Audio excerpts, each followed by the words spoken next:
The Man Who Saved Christmas is a really lovely film. This was released in 2002. It's directed by Sturla Gunnarsson and it's written by Joseph Maurer and it's actually based on a true story. We have Jason Alexander playing Alfred Gilbert and it's based on the story of the AC Gilbert Company and how they were asked during the First World War to turn their toy factory into a factory to help the war efforts.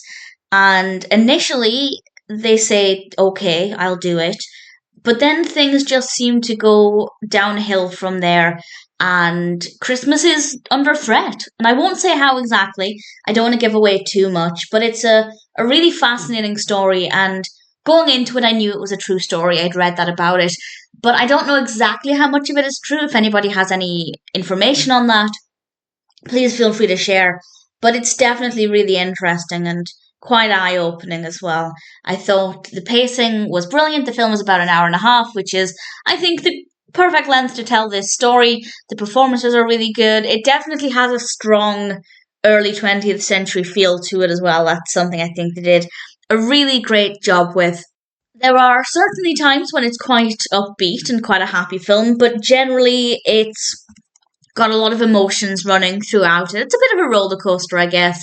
And we have some really strong performances, really likable characters, and I have to say, the cast is brilliant. We have Jason Alexander, as I said. We also have Ed Asner, which is brilliant. So really, I have nothing to complain about. There's nothing about this that didn't work. It's an interesting narrative.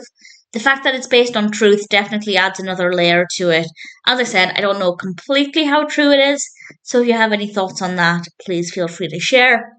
And I was hooked pretty much immediately. I really thoroughly enjoyed this. If it sounds like something that might appeal to you, if you're looking for a Christmas film with a bit of a difference, and definitely a very moving narrative, then I'd say it's worth checking out. I really enjoyed it. I thought The Man Who Saved Christmas was a really fascinating film and definitely one that I'm happy to recommend.